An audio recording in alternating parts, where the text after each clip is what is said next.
Fala pessoal, sejam bem-vindos a mais um episódio do podcast Cara dos Esportes, episódio sobre NBA na dobradinha aqui, podcast Cara dos Esportes e live. Um alô pra todo mundo que tá assistindo ao vivo, um alô pra todo mundo que tá assistindo depois da versão gravada, tá escutando no Spotify, nos principais aplicativos de podcast, que é inclusive a forma que eu recomendo que você consuma o podcast Cara dos Esportes. Vitor Buratini aqui comigo, amigo do podcast, jornalista, tá sempre aqui com a gente. A gente vai falar sobre as últimas notícias aí no mundo da NBA, uma semana bem movimentada, né? Parecia que o mercado da NBA ia dar uma sossegada, não deu essa sossegada, teve alguns jogadores de buyout, alguns nomes importantes, algumas contratações que se fossem 6 anos atrás, 5 anos atrás, teria podcast emergencial. E em 2025, já não merece podcast emergencial, mas pelo menos merece liderar o assunto aqui no podcast desse domingo, né? E lembrando, bom ponto, uma boa deixa, a gente vai mudar a programação, né? Que vocês sabem, né? Quem acompanha o podcast há muito tempo, normalmente, essa domingo pra segunda é a janela da NFL aqui no podcast Cara dos Esportes, né? Porque tem um episódio pós-rodada, que é o episódio mais escutado do podcast Cara dos Esportes, que é um programa que eu tenho muito orgulho. E a gente passou a NBA pra essa data por conta do playoffs, mercado de free agents, draft e tal, não sei o quê. Agora a gente vai mudar de novo a janela, pelo menos até o início da temporada da NFL. Tem algumas coisas a serem definidas ainda para a temporada regular da NFL que eu não posso falar ainda e tem alguns detalhes para serem finalizados, né? Mas a princípio, até a primeira semana de setembro, a gente vai seguir com 4 episódios por semana. Essa janela, domingo de noite, live e postado na madrugada de domingo para segunda, vai ser o programa de NFL aberto ao público. Terça-feira à noite vai ser o episódio ao vivo, aberto ao público e também postado no feed aberto sobre NBA. Quarta para quinta vai ser o episódio exclusivo para apoiadores e membros do canal sobre NFL. E de quinta para sexta vai ser o episódio para membros do canal e para apoiadores sobre NBA. Então essa vai ser a programação seguindo em frente. Eu sempre vou anunciar aqui no podcast, nas redes sociais e tal. Então logo você pega essa programação nova. Então tá aí. Buras, seja bem-vindo mais uma vez ao programa. Antes da gente entrar em específicos, né? A gente vai falar sobre Smart nos Lakers, Lillard nos Blazers, Bradley Beal nos Clippers e tudo mais. A gente tava até conversando antes. A gente tava conversando hoje de tarde e conversou enquanto tava só em live, né? Não tava gravando ainda o podcast. Eu sinto que a gente viu alguns nomes, alguns jogadores recebendo buyout que no passado, sei lá, uns 3 anos atrás, no último acordo coletivo, nas regras antigas, eu acho que eles não receberiam buyout. Eu acho que eles conseguiriam, os times originais dele conseguiriam trocar esses caras, né? E a gente vê Marcus Smart, Bradley Beal, Damian Lillard, DeAndre Ayton, todos esses sendo dispensados, né? Buyout, o que é? A rescisão de contrato, o time negocia com o jogador, o cara tem 50 milhões de dólares, aí o time vai lá, eu te ofereço 30 milhões pra gente encerrar esse vínculo agora. Aí o jogador, eu aceito 35, beleza. Fechado, rescisão de contrato. Eu sinto que é mais um efeito aí dessas novas regras, né? Porque os times estão com muito mais pé atrás pra assumir contratos, principalmente contratos longos, e aí meio que se torna impossível você trocar um cara que é veterano que tá em baixa, como eram o caso desses caras. Não que o DeAndre Ayton seja velho, né? Mas é um cara que vinha em baixa, né? Eu também acho que tem relação com isso, né? Sobretudo esses caras aí aqueles que têm contratos mais longos, né?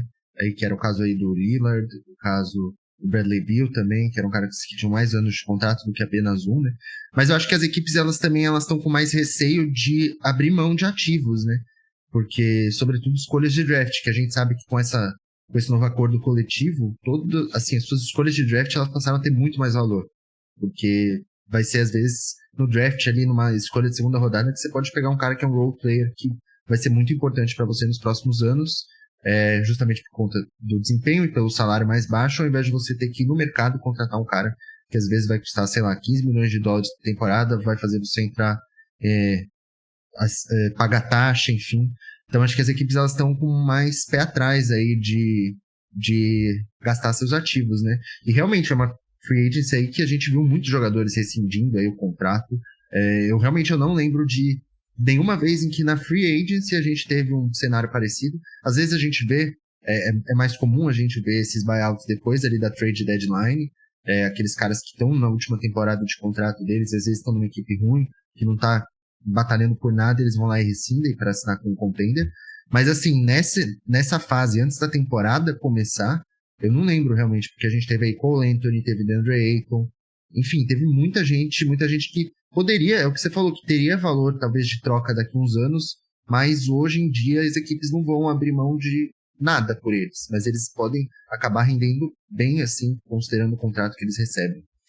Principalmente esses caras jovens que você falou, tipo Cole Anthony, né, DeAndre Ayton foi a primeira escolha geral do draft em 2018, 7 anos atrás, né, é bizarro você imaginar que ele tá recebendo buyout, né, mas enfim, vamos entrar em nomes específicos, vamos segurar um pouquinho o Lakers, pra segurar a audiência aqui, pera, vamos começar falando sobre Damian Lillard, que retornou ao Portland Trail Blazers, né, ele que havia sido dispensado pelo Milwaukee Bucks, assinou um contrato de 3 anos, 42 milhões de dólares. Buras, o que você achou dessa decisão do Damian Lillard, né?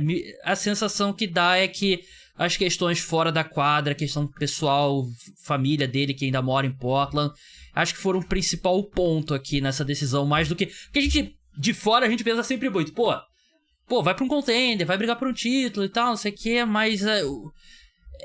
É tipo uma pessoa na sua vida que, eu vou aceitar esse emprego aqui porque eu vou morar perto da minha família, lugar que eu, tenho familiares e tal. Mas aquele cargo era melhor? Era, mas minha vida pessoal aqui ia ser melhor. Então eu acho que é um pouco mais isso do que, o Damian Lillard acha que pode ser campeão com o Portland Trail Blazers. Aí eu acho que é muito mais essa questão pessoal mesmo. Surpreendeu bastante no momento, né, que eu vi que ele assinou, não necessariamente só pela volta para Portland, mas pelo tempo aí de 3 anos, 14 milhões mais ou menos em média por ano, né? É um contrato bem alto aí para um cara que, teve uma lesão grave e já tá ali entrando na fase final da carreira dele. Ele vai receber 14 milhões de dólares para se recuperar, né? Nada mal, né? Ele não joga nessa temporada.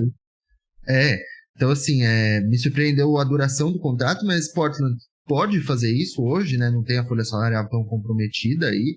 É o que você falou, ele quer estar perto da família, quer estar num lugar em que ele se sente confortável, que ele construiu uma história.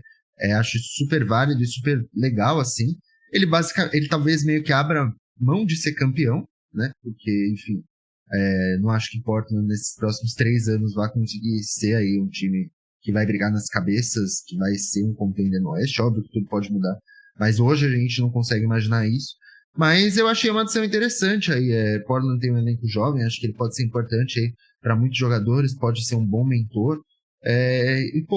Vai ser legal ver ele de novo em Portland aí. Foi uma trajetória tão bonita, né?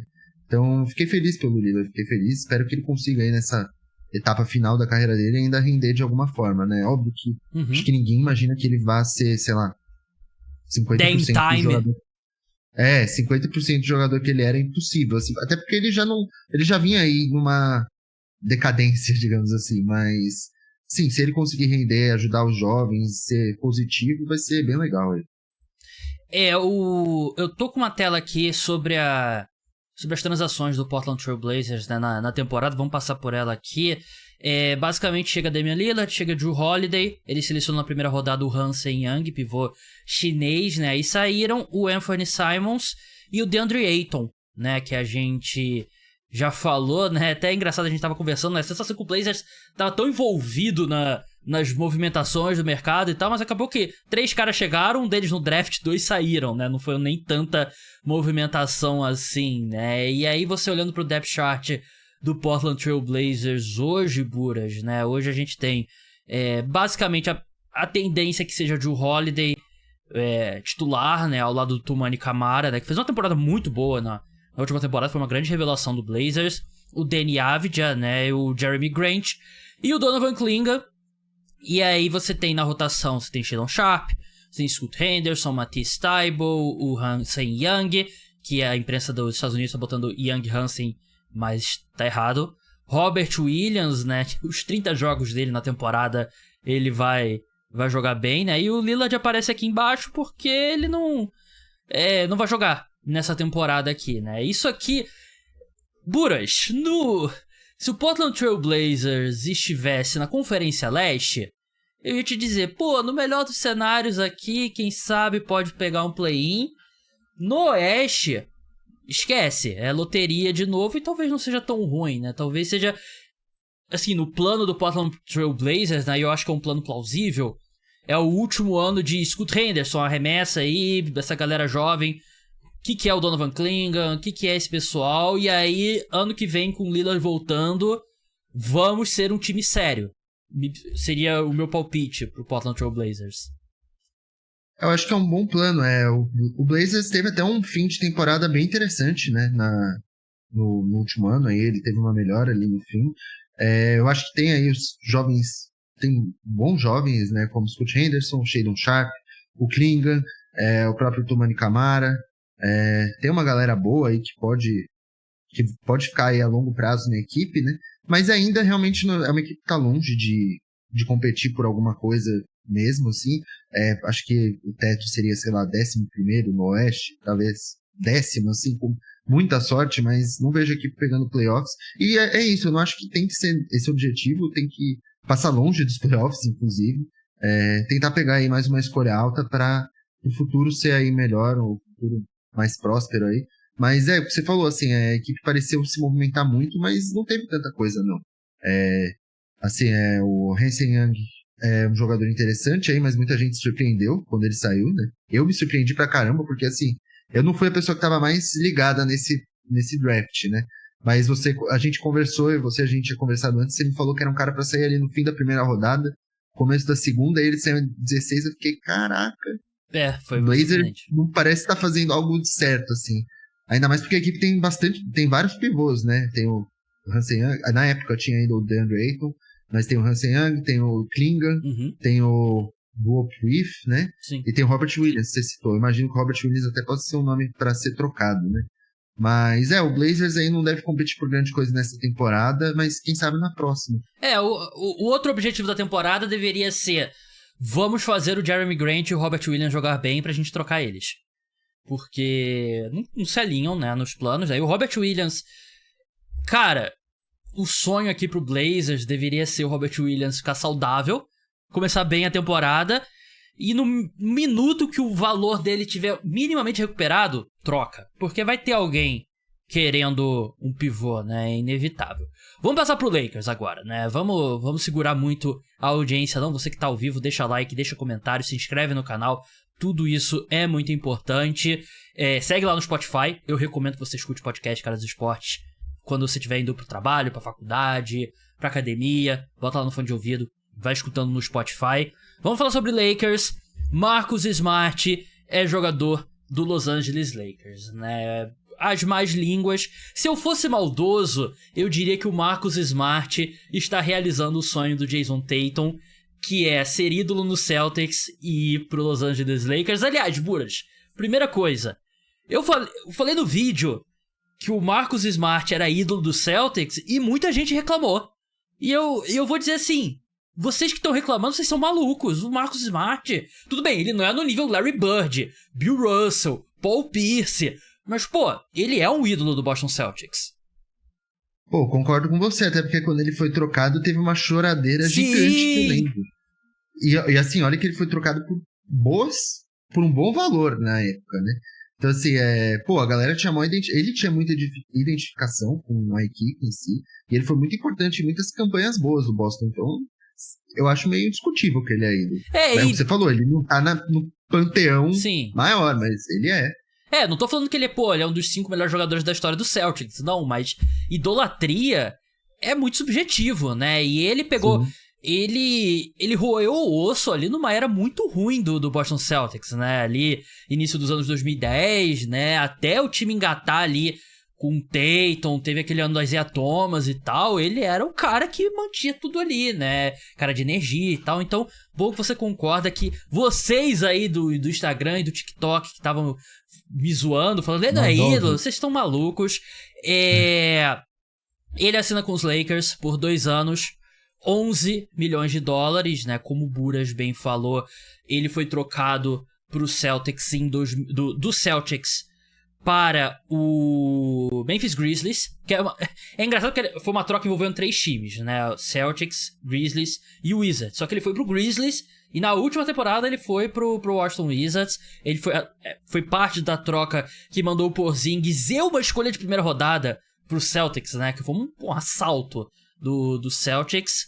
Esses últimos 2 anos, assim, o último ano dele com o Boston Celtics, eu já sentia uma queda de rendimento no Marcus Smart, né? Que ele teve aquele ano que ele foi defensor do ano, né? Que é o ano que o Celtics perde na final pro Golden State Warriors. Depois disso, a minha sensação com o Smart era: eu não confio tanto nele marcando guards, armadores e shooting guards, alas armadores, né? Qualquer jogador ágil, qualquer jogador mais veloz, eu sinto que ele tava tendo muito trabalho. Ele sempre foi um cara que marca muito bem jogadores maiores que ele, porque ele não é tão alto, ele deve ter 1,95m por aí, 6'4", né?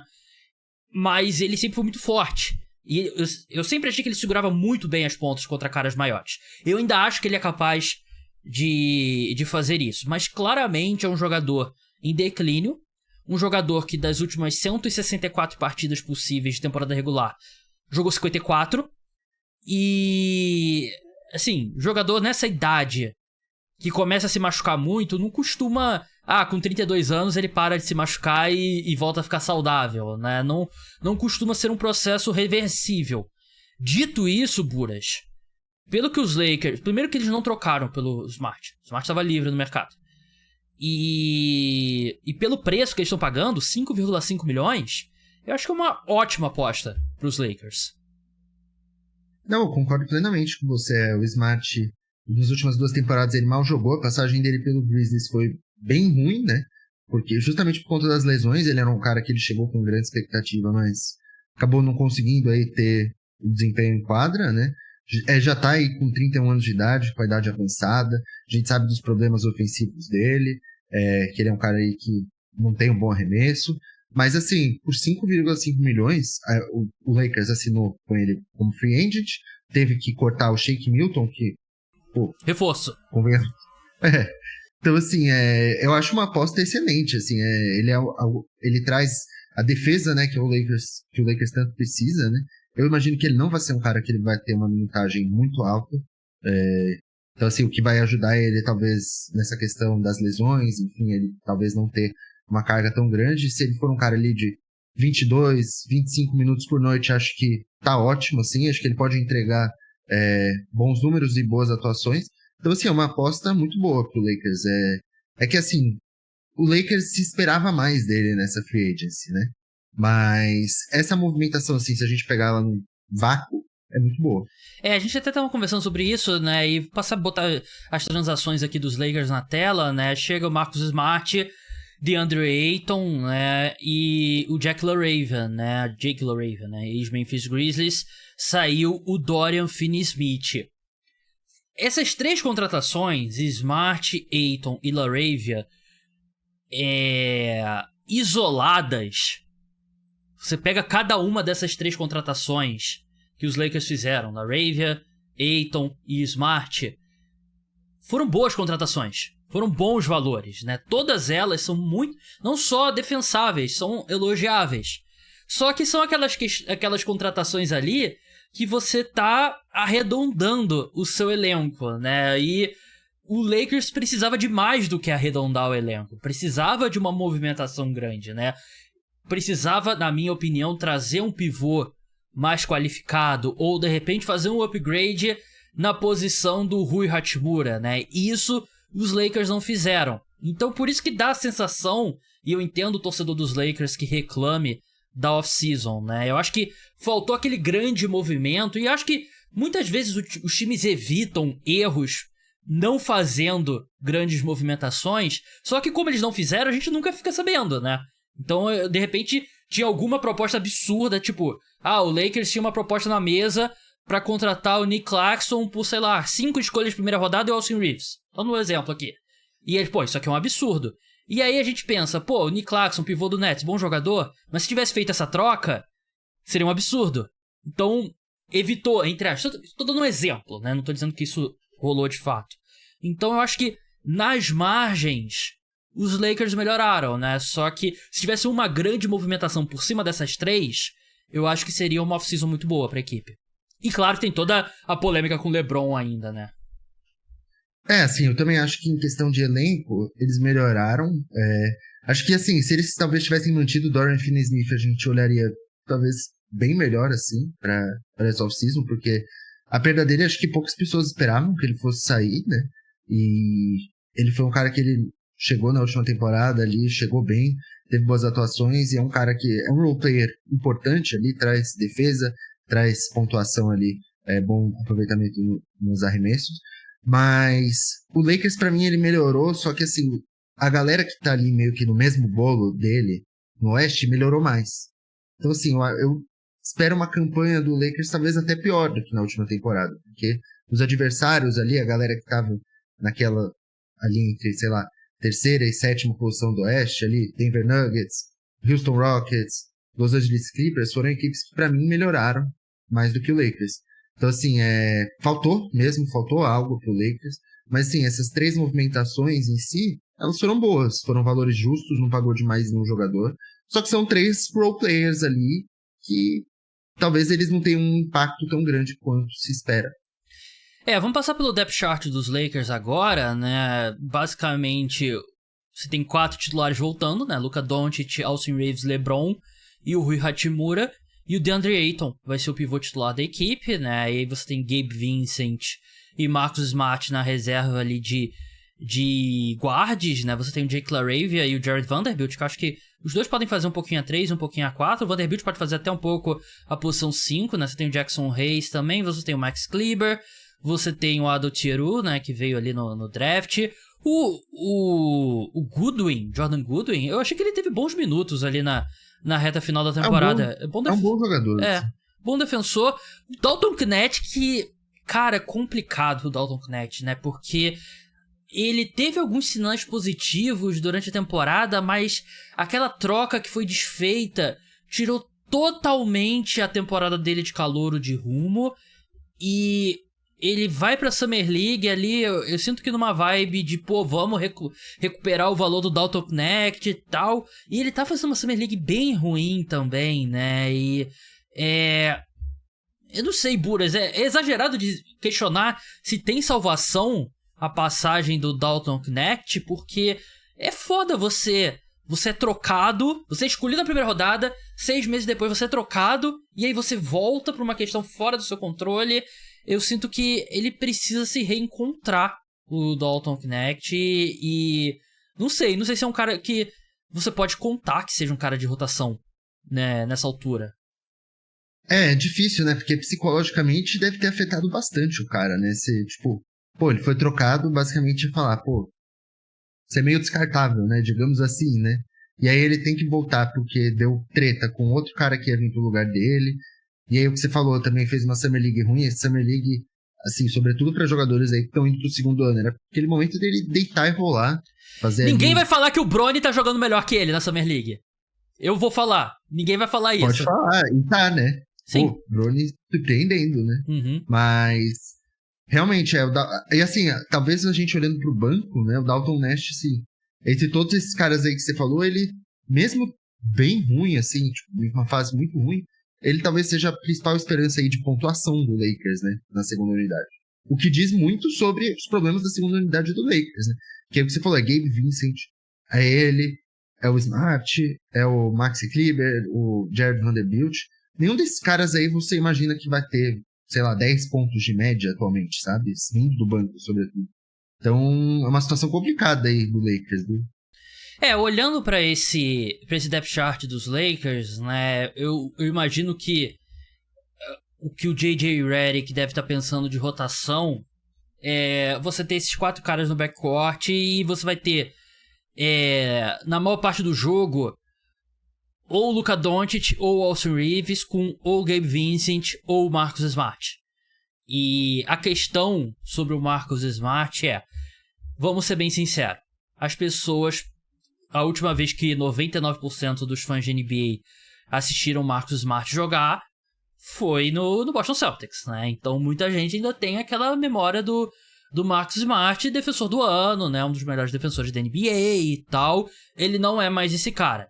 Como eu falei no começo, eu ainda acho que ele pode ser um bom defensor ali pra marcar uns caras maiores e tal, mas se você vai colocar ele em quadra, vamos supor, com o Austin Reeves ou com o Luka, e aí você tem do outro lado um armador dominante, um bom armador ali, borderline All-Star ali, perto de ser um All-Star, que muitos times da NBA têm, e você pensar, com o Smart em quadra, você bota o Smart marcando o principal guard do adversário e você protege o Luka.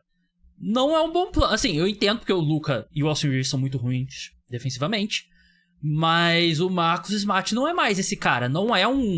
Ele não é um cara que eu apostaria que teria capacidade de fazer defesa em alto. Vamos supor, sei lá, tá enfrentando o San Antonio Spurs. Ele não tem nenhuma condição de ficar na frente do De'Aaron Fox. Tá enfrentando o Golden State Warriors. Nem no auge eu gostava dele marcando o Curry, que dirá agora. Então eu acho que ele ainda é capaz de fazer uma boa defesa em grupo, mas ele não é mais esse defensor de alto nível que vai compensar o Luka, que vai compensar o Austin Reeves. Não, concordo com você. Então, e é realmente isso. As pessoas elas têm uma imagem, talvez, do Smart que esse Smart já morreu, né? Então, assim, eu falei, pra mim foi uma boa contratação, né? Porque ele traz aí, talvez, algo positivo defensivamente. Porque o Lakers, a gente olha o quinteto titular... Experiente, né, também, né? E a gente olha o quinteto titular do Lakers, defensivamente é um negócio tenebroso, né? Não tem ninguém ali que hoje em dia seja, assim, positivo defensivamente. Então, assim, qualquer migalha já é algo, mas, óbvio, tá longe de ser algo, assim, que vai realmente mudar alguma coisa, né? Eu acho que ele vai ajudar, realmente, em alguns momentos, mas ele não eleva a equipe em patamar defensivamente. Aquele famoso que pra quem não tem nada, metade é dobro, né? No caso do Marcus Smart. Vamos ficar em Los Angeles, mas vamos continuar. Vamos mudar de time. Vamos falar sobre Los Angeles Clippers, mas antes, pessoal, se inscreve no canal, deixa like, deixa comentário. Se você que tá escutando no Spotify, se inscreve, deixa 5 estrelas. Está chegando lá em 1000 avaliações 5 estrelas, então dá aquela moral lá no Spotify. Segue, seja qual for o aplicativo de podcast que você escuta, e também não deixe de se tornar apoiador ou membro do canal. R$14,90 te dá acesso a 2 episódios exclusivos por semana, um de NBA, um de NFL, e você ajuda a manter o podcast. Você curte o meu trabalho, curte podcast, curte escutar, escuta múltiplos episódios por semana, dá aquela moral pra ajudar a manter o programa no ar. Vamos falar sobre o Clippers, que, cara, tem uma pessoa que tá comentando em todas as minhas postagens, tipo, fala sobre o Bradley Beal dos Clippers, quero ver você falar sobre o Beal dos Clippers e tal, e aí, vou falar sobre o Bradley Beal no Los Angeles Clippers, que eu vou ser bem sincero, é difícil eu me animar pra falar sobre o Bradley Beal em 2020. Acho que é difícil qualquer um se animar a falar. Exato. Já era difícil antes. Hoje, então... Na época do Washington Wizards, né, mas enfim, ele assinou com o Clippers depois de ser dispensado pelo Phoenix Suns. 2 anos, 11 milhões de dólares. Buras, antes da gente entrar nas outras transações dos Clippers e como fica o time da equipe para a próxima temporada, o que você achou da contratação do Bradley Beal? Cara, vou falar assim que eu sou uma das pessoas, um dos menores fãs do Bradley Beal da história. Assim, eu sou uma das pessoas que, desde que eu comecei a acompanhar a NBA, eu nunca curti muito o Bradley Beal. Eu acompanhei bastante o Washington Wizards na temporada do Westbrook lá, que o Bradley Beal teve um grande ano, mas assim, também não conseguia gostar muito dele, assim, óbvio, ele é um baita pontuador e é um cara que consegue aí teve sua temporada aí de 30 pontos de média, né? Mas eu não vejo ele adicionando tanta coisa além disso. Mas assim, mediante o contrato que ele ganhou, que é 2 anos, 11 milhões de dólares, ótimo contrato. E assim, o papel que eu imagino que ele vai ter aí, que é um papel bem reduzido, talvez aí, sei lá, ele vai ser provavelmente o terceiro principal jogador ofensivamente aí da equipe do Clippers, né? Kawhi e o Harden, eles devem ter mais volume de jogo. Eu gosto mais nesse quesito, assim. Porque, assim, no Suns, ele teoricamente também ele era o terceiro jogador. Booker e Durant estavam à frente aí na importância do que ele. porém ele ganhava 50 milhões de dólares. Ganhando 5,5 milhões aí por temporada, que é o que vai ser, eu acho um baita contrato e uma aposta muito válida. Até porque se não der certo, o Clippers vai dar um jeito de se livrar dele. Vai conseguir trocar esse contrato aí, é super tranquilo. Então acho que é uma aposta muito válida e muito, muito bom negócio. Cara, eu concordo em partes. Eu concordo com a parte de que ele ganhando 10 vezes menos do que ele ganhava no Phoenix Suns é mais fácil, né, de você lidar com ele, né? E é mais fácil, se der errado, é mais fácil de você se livrar dele. Que aí você engole os 5,5 milhões de dólares e bola pra frente, né? Vida que segue. Mas a questão, eu acho que, mais do que a questão financeira com Bradley Beal lá no Phoenix Suns, mais do que a no trade clause, eu acho que não deu certo em quadra ele com o Phoenix Suns. E o principal motivo pra isso é que ele não aceita jogar num papel diferente do que era o papel dele no Washington Wizards, né? E ele no Washington Wizards, ele já liderou a NBA em pontuação. E ele parece acreditar que ainda é esse cara, né? Tanto que o agente dele falou publicamente, você... Eu não lembro exatamente a forma como ele falou, né? Mas era algo tipo, você tem uma Ferrari, mas você não acelera, né? Você não usa um jogador como o Bradley Beal como ele deveria, né? E isso me preocupa.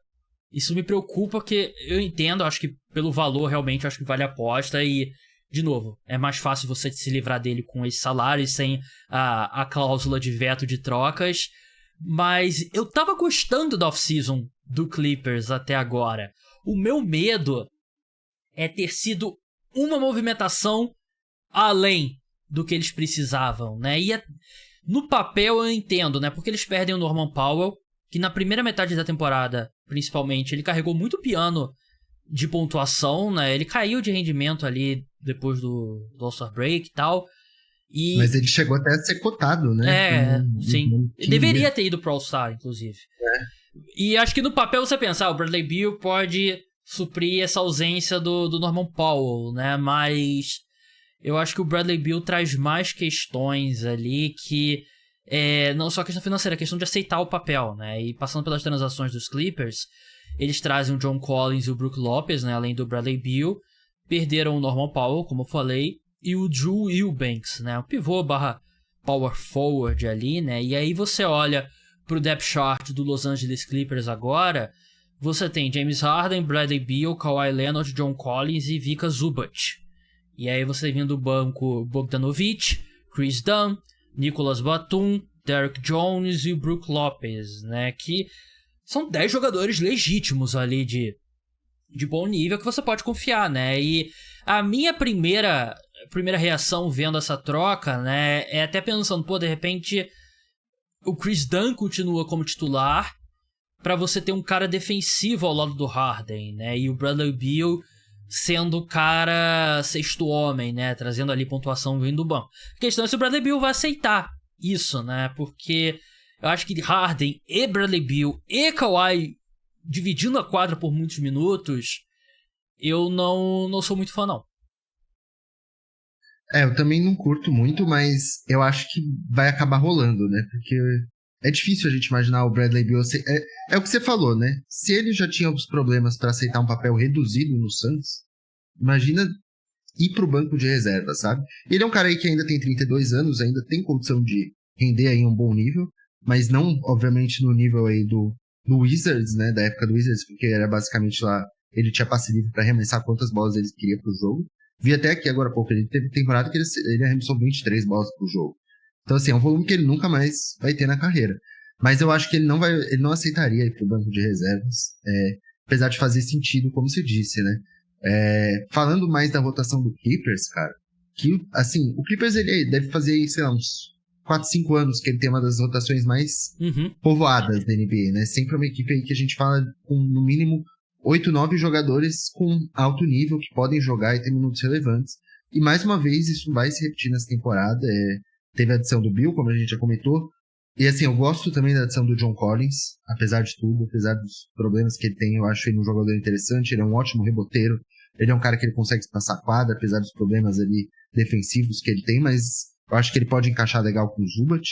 E o Brook Lopes é um cara que também, assim, ele tá com a idade bem avançada, também aí é um pivô que não pega tantos rebotes mais, porém ele também é um cara que ele consegue proteger bem o aro, consegue espaçar a quadra, e acho que para ser o pivô reserva tá mais do que bom. Não acho que nenhuma das perdas do Clippers vai ser tão sentida justamente por conta das chegadas, né? O Powell, óbvio, era um nome importante, mas com a chegada do Bill talvez não seja tão sentido. E a saída do Drew Eubanks, ninguém vai se importar, na realidade. Então, assim, é uma equipe muito, muito legal aí. Até o Matheus Eduardo tá falando aqui no chat, né, e é um bom ponto. O Clippers parece que tá muito perto de acertar com o Chris Paul, né?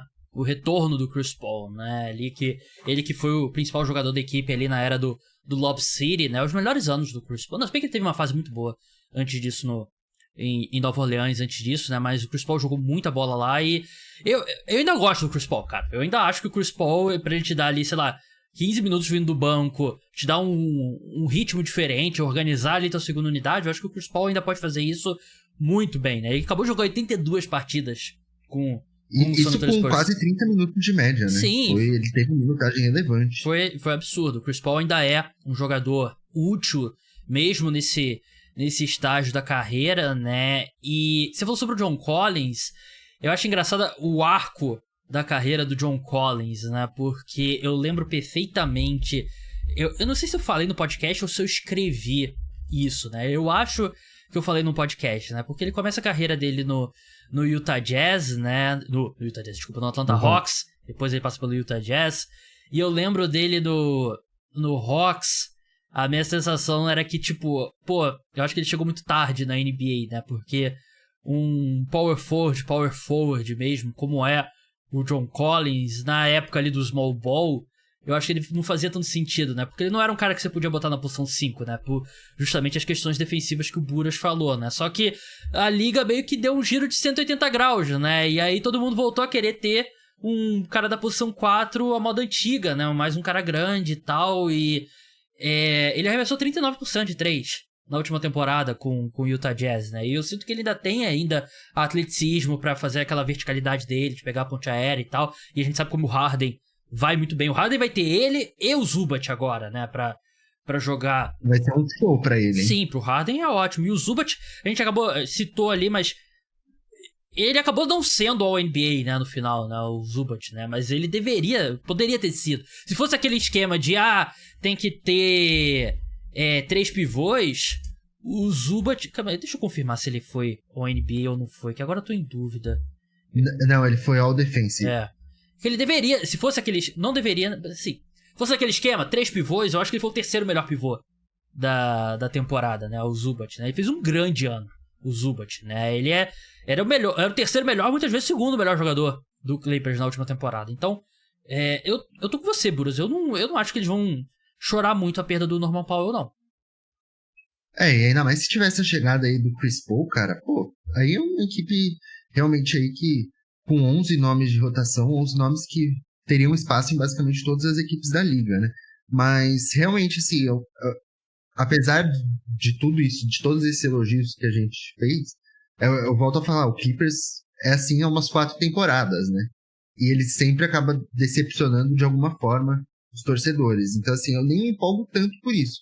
Mas, sim, no papel é top 3, talvez, elencos em si da NBA em questão de profundidade. Eu acho que entrou nos playoffs na última temporada como o segundo melhor time do Oeste. Acabou perdendo pros Nuggets, mas na temporada regular, tudo bem, acabou tendo que jogar play-in e tal. Não, eu sempre me confundo. Não jogou play-in, né? Teve que jogar aquele último jogo da temporada regular contra o Warriors pra ir direto e tal. E quem tava assistindo ao podcast no YouTube ou na live me viu aqui eu tomando um banho, bebendo água aqui, me enrolando todo. Mais um incentivo pra você assistir o podcast Cara dos Esportes. Vamos encerrar falando sobre Philadelphia 76ers.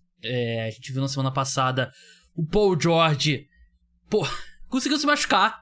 Não tá nem perto do training camp começar. E o cara já tá machucado. Podcast, só pode ser gravando podcast. Passou por uma cirurgia no joelho. 6 semanas de recuperação. A expectativa é que ele esteja pronto pro training camp. Mas assim, eu sinto, Buras, que lesão na NBA, qualquer coisa que os caras te digam, tu pode botar 30%, 40% a mais de tempo.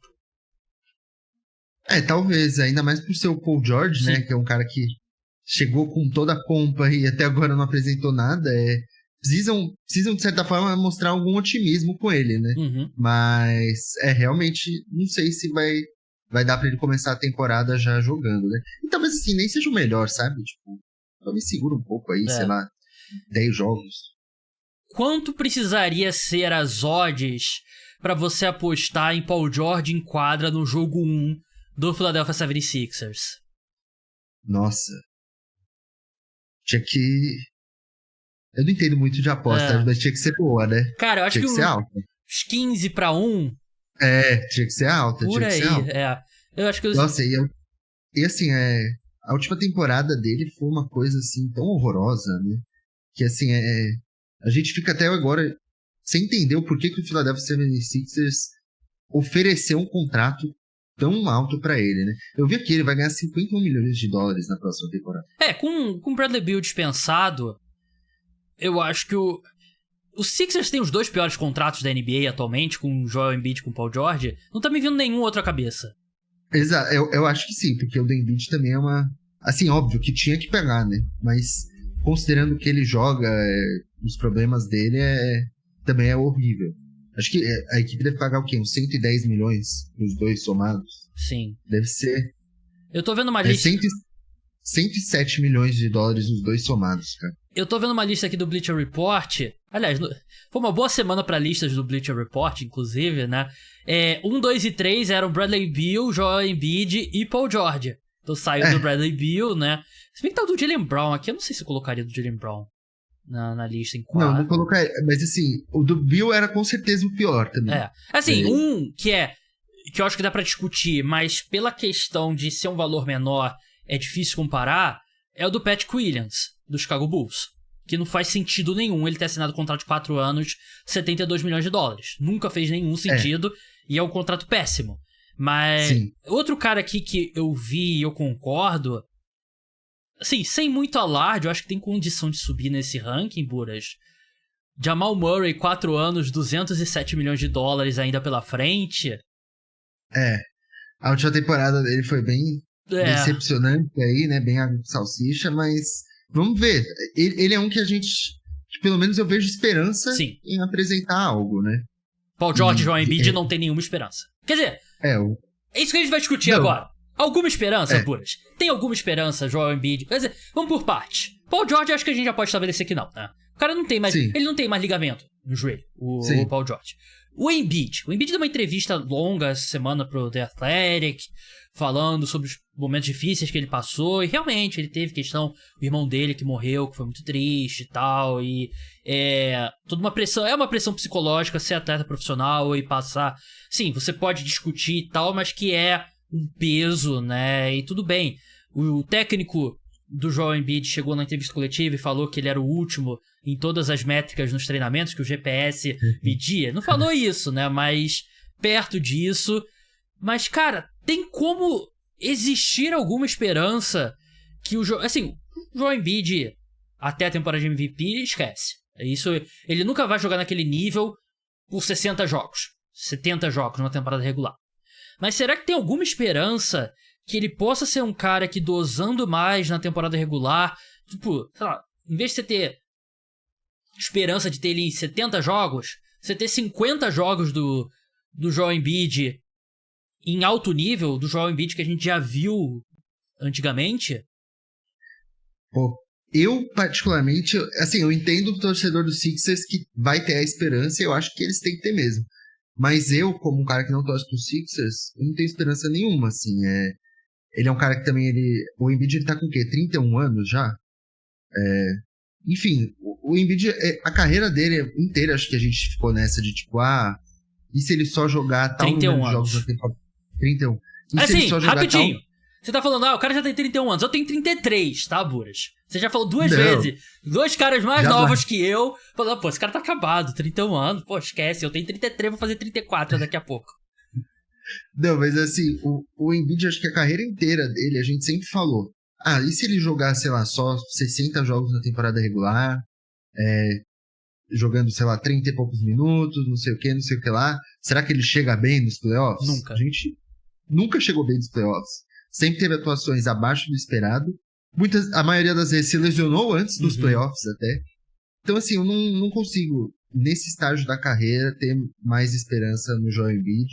Quando ele teve em quadra na última temporada, ele jogou muito mal.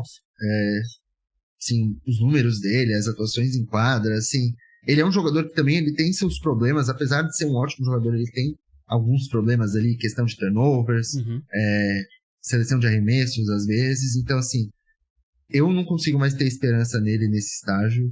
E os Sixers aí tem assim, os Sixers tem dois grandes problemas, que é ele e o Paul George, né?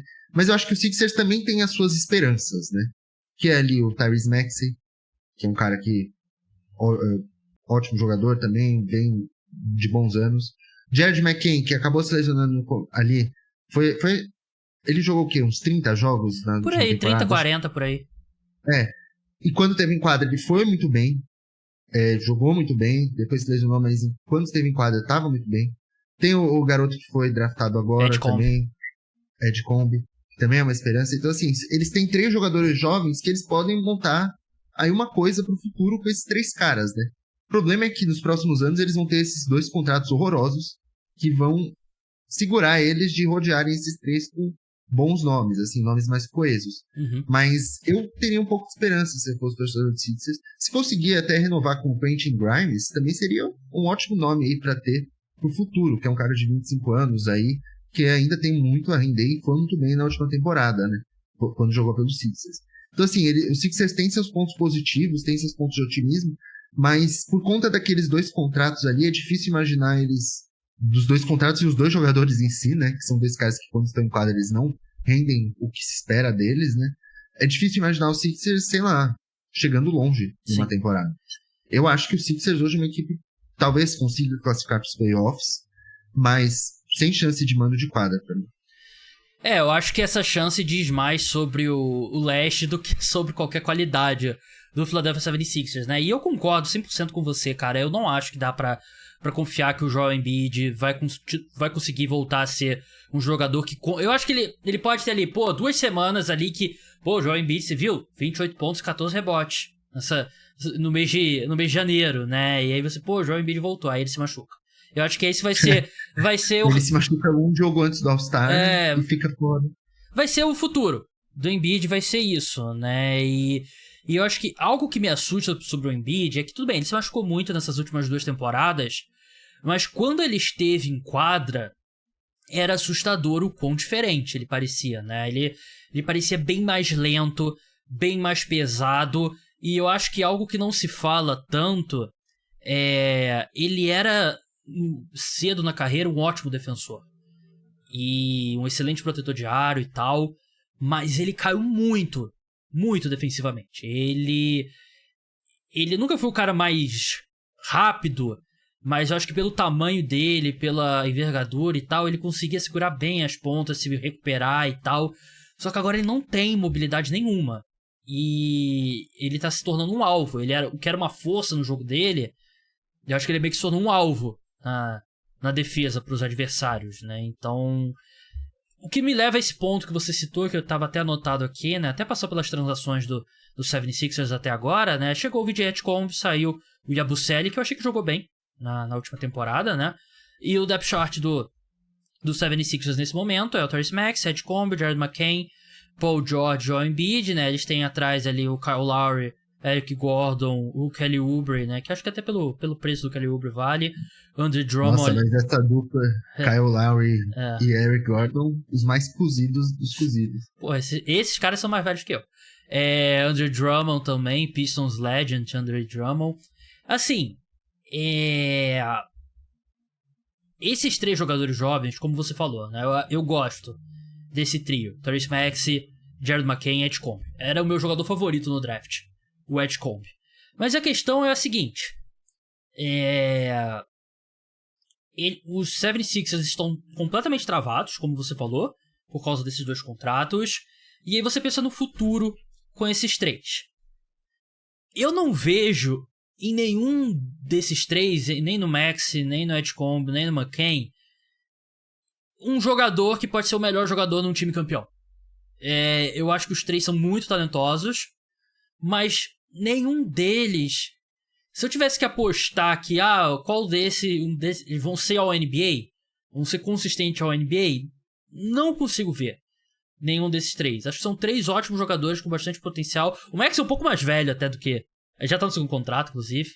Mas eu acho que tem um teto limitado. Até porque são armadores / alas um pouco mais baixos, né? Então, eu acho que eles estão em uma situação melhor do que muito time que não tem nada pra se animar, mas eu também não acho que é tão melhor assim o Philadelphia 76ers, né? E eu sinto que a gente fala isso todo off-season, né? Mas se não for esse ano, se eles não forem pra final do leste esse ano, não vão nunca mais. E eu acho que eles não vão, porque não tem como... É o que eu ia falar. Não tem como imaginar que o Paul George e o Embiid fiquem saudáveis. Não tem como, é completamente irrisório a possibilidade, né? E, eu gostaria de ver o Embiid saudável ali uma temporada inteira, mas... eu não acredito. Não, olhando aqui, assim, eu não vejo eles indo pros playoffs, aliás, pra final do leste de jeito nenhum. E assim, o Embiid tem mais 4 anos de contrato, o Paul George tem mais 3 anos de contrato. Então, assim, são no mínimo mais 3 anos com a folha salarial completamente engessada, que vai ser talvez um problema para se renovar com outros possíveis nomes aí que venham a precisar da renovação, né? Então, assim, é uma situação horrível. Sim, porque esses 2 contratos são completamente introcáveis. Não tem como trocar. É só se fizer o wave and stretch lá. E assim, se você fizer isso, você ainda também vai ter que pagar isso em algum momento, sabe? Sim. Eu acho que assim, daqui a 2 anos, talvez você consiga... Quando já tiver, tipo, 1 ano no contrato do Paul George, 2 no contrato do Embiid, talvez você consiga fazer alguma coisa, né? E assim, volta ali também o que a gente falou do Robert Williams, né? Mas numa escala muito maior. De repente o Embiid tem, sei lá, 3 meses espetaculares e aí, você consegue trocar ele, né? Ou o Paul George. E aí você tem que trocar. Se fosse o Sixers, se isso acontecesse, teria que trocar pela primeira oferta que aparecer, sabe? Sim. Porque mesmo que você ache que o cara não vale isso, o contrato dele é muito pesado pro cara que não consegue ficar saudável, sabe? Só que assim, eu acho que realmente não vai chegar nesse ponto também, de tipo, ele jogar tão bem que alguém vai virar e falar, vou adquirir um cara que daqui 3 anos vai estar ganhando 60 milhões por temporada, sabe? O plano que eu tenho, se eu fosse o Daryl Morey, né, o presidente do Philadelphia 76ers, é comprar um monte de bot russo daqueles do Oriente Médio, aquelas coisas, e bota pra escutar o podcast do Paul George. Os podcasts do Paul George viram o número 1 nas paradas, e o Paul George, vou me aposentar pra me dedicar ao podcast, porque é o que ele realmente ama, né? Vou devolver aqui o dinheiro dos Sixers. Vou me dedicar ao podcast, que é minha verdadeira paixão aqui, né? Porque é o único jeito. Eu não acho que tem como sair. E é uma pena, porque eu gosto do McCain, gosto do Maxey, gosto do Edgecombe, mas não tem como... Sim, corre um risco mesmo, como você falou. Eventualmente custar um desses caras. Você não conseguir renovar com um desses caras por conta desses contratos horrorosos, né? E, assim, o Clippers sai como inteligente, pra gente encerrar aqui, né? O Clippers sai como inteligente da história porque não renovou com o Paul George, né? Mas eles ofereceram o mesmo contrato, mas com duração de 3 anos, né? O 76ers botou só o 4º ano a mais. Sim. Então o Clippers estava muito perto de ter fechado... De fazer uma cagada monstruosa. Seria monstruoso mesmo. Mas enfim, Buras, muito obrigado pela sua participação aqui no podcast. De novo, relembrando pro pessoal, a gente vai mudar a programação seguindo em frente, né, com a temporada da NBA de fato terminando, né, agora que o mercado de free agents deu uma resfriada e trocas e tudo mais, né, claro que se tiver uma troca, LeBron trocado pelos Lakers, vai ter podcast emergencial na mesma hora, podem ficar tranquilos, mas esse horário aqui de domingo à noite passa pra NFL, pelo menos até o final de agosto. E aí, durante a temporada da NFL, aí aquele podcast pós-rodada, né, na segunda-feira. E aí, na terça pra quarta-feira, na terça-feira à noite, podcast sobre NBA aberto ao público, ao vivo, aqui no YouTube, do Dobradinha YouTube e Spotify, principais aplicativos e tal. Quarta pra quinta vai ter o episódio exclusivo para apoiadores e membros do canal sobre NFL. E quinta pra sexta também, mesma coisa, só que de NBA. Então se torne membro do canal, se torne apoiador e ajude a manter o podcast Cara dos Esportes. Buras, boa noite, muito obrigado a todo mundo no chat que participou, se inscreva. Eu botei o chat hoje, botei exclusivos pra inscritos, né? Então você se inscreve no canal e deixa lá a sua mensagem. Pessoal, muito obrigado a todos, até a próxima, tchau.